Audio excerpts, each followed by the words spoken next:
Today, I am here to provide some guidance to this question that every person should ask themselves. What do I want to do after I leave school? Good morning, everyone. My name is Nikky, and I am a graduate from Tata Consultancy Services. And I have also got Dean with me here today, who's also from Tata. I am here today to share with you how I found my pathway into IT, including my experience from high school, through uni, and my first year working at TCS. I still remember back in the days when I was required to choose my 3 electives for Year 9. I remember doing food tech simply because I wanted to learn how to cook. I also remember the pavlova I made, which tasted really nice, but unfortunately it didn't look too great. I also did commerce as I thought it would be a useful subject, such as having some knowledge of business, so I thought I'd give that a go. I also did information and software technology, because from the remaining list of subjects available, information and software technology seemed to be the most interesting. So there I go. Because of the choices I had made back in Year 9, I turned out to really enjoy both commerce and information and software technology. My interest grew, and I was keen to learn more about the subjects. This naturally led me to undertake business studies and information and processes technology for Years 11 and 12. Based on my interest in these 2 subjects, I looked through the UAT guide, thinking, what should I pursue at university? This led me to discovering a degree that wasn't commonly known, called a Bachelor of Information Systems. It seemed to be quite appealing as it combined both business and IT in the one degree. I believe having the necessary business knowledge in addition to technical knowledge has its benefits, as I get to see how the business interacts with the technology and how IT adds value to their organisation. My 3-year degree has made me realise aspects of IT that I enjoy learning about, but also those not as much. For example, I did a programming course at university, which I did not enjoy as much as my other courses. Hence, I decided not to go down the IT programming pathway, as I realised I'm not a very technical person after all. So keep in mind that schools and universities are designed to let you try different subjects to build interests, which may lead you to find your career. To see whether it really is something you would like to do not be afraid to speak to those who are in the role you're interested in, either at career events or a family friends of yours, in order to find more information about the role. After completing my degree, I was successful in landing a graduate role at TCS last January. As part of the graduate program, all the graduates were required to travel to India for training.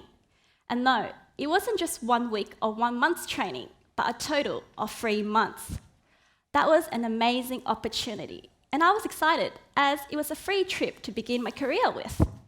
But at the same time, I was a bit nervous as it was my first time visiting India, and 3 months was the longest time I've ever been away from home. So, was training intense? Even though training was 5 days a week, we often had the weekend to go out and explore. So we had the chance to visit some beautiful islands and beaches of India. I thought I'll mention a few highlights from my trip. I would say the most difficult thing was to have Indian food for 3 months straight. Don't get me wrong, I've always liked Indian food, but having it for breakfast, lunch and dinner for a total of 3 months was a bit too much. This made me miss the wide range of food options back at home. In addition, after coming back from India, I would say I'm a pro at crossing busy roads now, as there are no such things as pedestrian crossings known in India, let alone road rules. After feeling homesick for being 3 months away from home, I finally returned back to Australia and started full-time work. What was involved was a lot of learning on the job, where I learned about the technology used by the client and also how it is being used by the business. I have indeed learned a lot from my colleagues who were really friendly and always willing to offer help. Funnily enough, when I tell people I work in the IT sector, they straight away jump to the stereotypical conclusion that I am a Java coding programmer. So you may wonder what my role is if I am not a programmer. My role is something known as a business analyst. One of the main tasks of a business analyst is to gather user requirements from business users. Users' requirements simply mean the features or functionalities the users would like to see in the technology they are using. Taking Facebook as an example, a business analyst would have gathered the requirement from users who wish to have the ability to acknowledge posts on Facebook, which led to the creation of the like button. After requirements are gathered, the next step is for the business analyst to check whether the requirement can be delivered, such as checking whether the requirement can be achieved technically or not.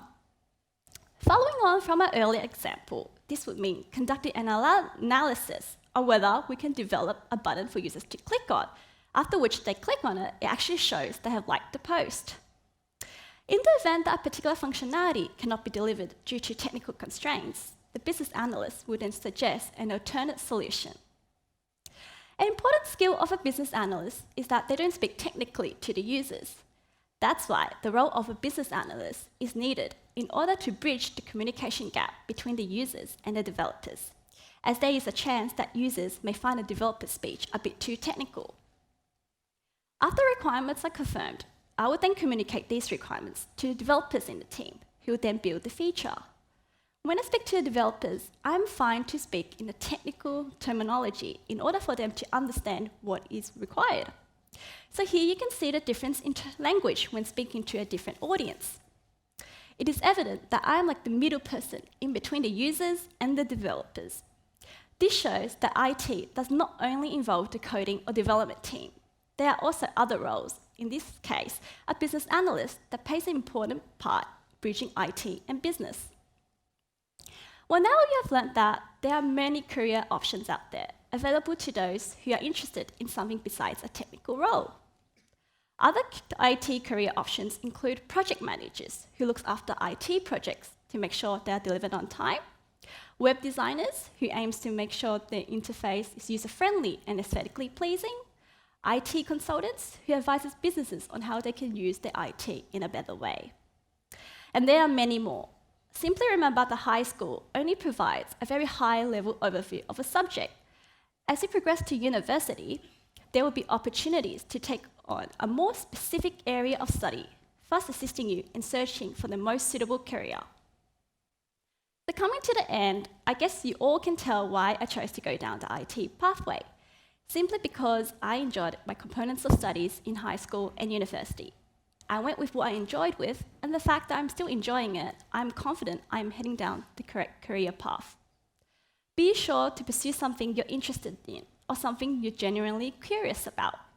My biggest tip to you all, keep learning and exploring till you find what's right for you. Thank you.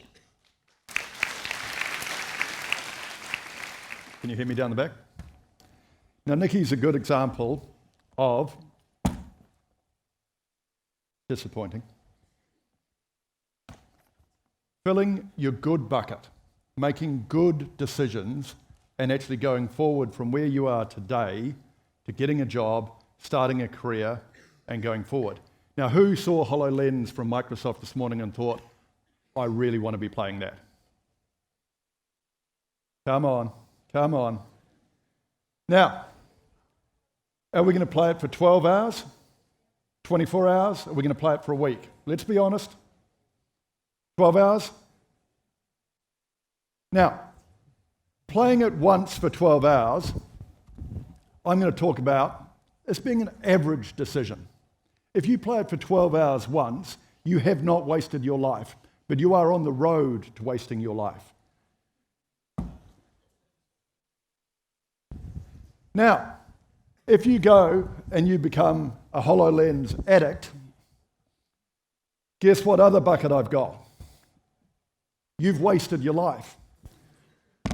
Now you're sitting there today about to make some really, really important decisions. And you can make good decisions, you can make average decisions, and you can make poor decisions. We've got driverless cars, we've got work going to India, we've got globalization, we've got all of these dreadful things that are happening. But the greatest thing about it is that technology is happening and it can happen to you. So instead of spending my life playing the game, how about I move that bucket and I go and join Microsoft or I go and join TCS and I actually start writing the game instead of playing the game. Now, The difference between that is, over here, I'm sitting on the sofa not getting paid, and over time my electricity gets turned off and I don't own my sofa, and then I've got to go back to my mum and dad and I've got to stay on their sofa, and they've got rules. I don't want the rules. Over here, I'm getting paid to develop the game. And if you did a good job in making some good decisions, you're going to be at the forefront of designing a game that you really enjoy. We've seen our Microsoft guys say, you can make a difference. It comes out of Australia. That and the doors that are there get opened by the decisions that you start to make. Now, Nikky made some good decisions. She went and joined our grad program, and she's joined Qantas as one of our accounts. Now, you can decide to get a degree in geography. And to be honest, a degree in geography, you might well end up working at Qantas because they need to know where the world is so you can get yourself around. You can go there and you can get a degree in technology. And if you get a degree in technology, you're more likely to get the job at Qantas. You're more likely to get the job at TCS. So you can make decisions about, and I'm a great fan of the arts. Any degree for me is a good decision. Not getting a degree is a bad decision because you've limited the options that you're going to have in the future. Now, if I get two candidates who come to me and I've only got one role to give, I'm going to have to make a decision. Now, if I'm at Qantas and I've got two people and one has gone through and got a degree in technology and the other has got a degree in geography, I'm probably choosing the person who's got a degree in technology if there's technology in the role that I'm looking at. And when I look at the future that's ahead of us, Microsoft talked to us about taking the driver out of the car. I look after the insurance division for TCS in Australia. Now, we've got car insurance is a major employer of our staff. If I go to the first step on that journey and I've taken the driver out of the car, I'm going to have less accidents. So that insurance is going to be less expensive because there is less risk. Now, if I go another 3 years on from that and move it down the road a little bit, I'm actually taking the car concept out of the equation. You're all going to pull out your latest version of whatever interface device it is, and it might be that you just tap your head and imagine where you want to be, and you're going to tell it that I want to go from here at UTS to home. Now, no longer will you need to own the car, insure the car. We've already decided you don't need to learn to drive it. So suddenly you're going to walk out of this building and you're going to just get into a transport device that will take you home. You can determine because of the money that you've made that you want to go alone because I actually want to read a book and have some private time. You might want to go with a group of friends. You might be available to share the cost of the ride with some other people. You might be paying it forward into our society where you'll take some school kids or some unemployed people on their journey for free where you'll pay for it all. But those are the decisions that you have got for you to make. When I look at it and go, you've done a really good job, you've got yourself here today. You've made a choice. You've started looking at, I want to make good choices for me. You get to decide where and how and what comes next. Some of the choices that you're going to make aren't going to be the right decisions. That's called mistakes. That's why we're here. It's not wrong to make mistakes. When I look at it and go from, what do we need in the future? We need smart people who are prepared to work. Now, the world is full of smart people who are prepared to work.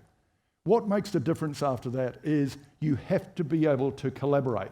So when you're making and you're looking at your smart decisions that you need to make, I want you to focus a little bit to a lot on academic. Now that means going to university and choosing any university in any country for any degree that you want, for me is a good decision. But when you're there, you have to collaborate because overseas, if I look at, this year we'll employ 90,000 graduates on our graduate recruitment program in India. 90,000. Now, those people are living in a lower cost society and we are swamped with demand from great people. The difference that comes from Australia is you're in the last mile. We can't replicate the fact that you are here and you grew up in Australia knowing Australia and you can develop an experience here. So that means you're indispensable in this country. But you have to be able to be a team member. Now, to be a team member, many of you will play sport, and you have to continue to be in some form of collaboration. It can be sport. It can be charity. It can be community. I don't care where you get your collaboration from, but you have to collaborate. So there are 2 rules coming out of here today from me. One is make a good decision because it is your decision to make.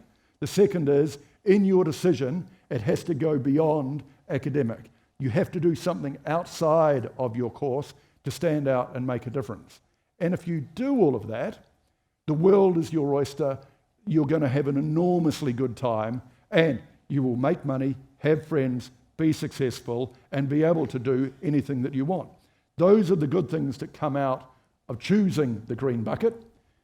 There's always the red bucket. The red bucket's been around for all of eternity. We see people in our lives who constantly make the bad decisions. Learn from them. You don't need to experience it to head into that direction. Now, I'm going to bring our good decision maker back onto the stage because she's made much better decisions than I have, and we're going to throw the floor over to questions. And I know it's really hard when you're sitting there to ask a question. So we have got an inducement to the first good question that comes from the audience. There are some microphones that are floating around. So do I have any volunteer to ask any question? I've got a question over here.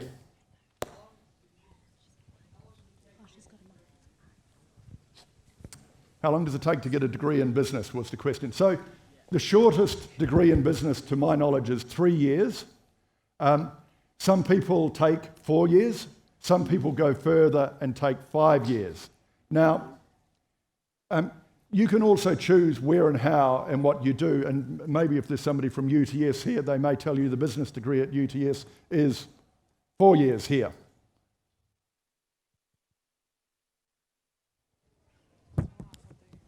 Question down at the back.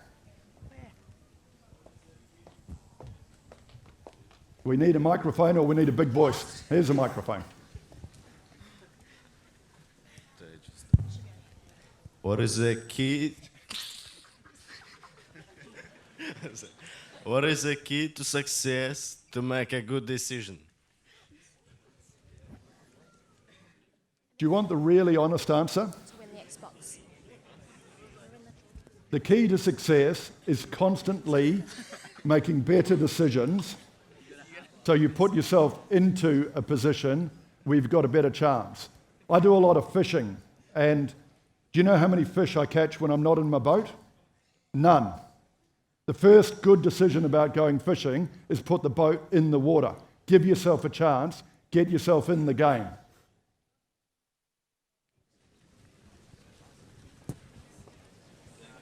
Right down the back. The big hand, yeah, waving, yeah, I can see you. We've got a microphone coming.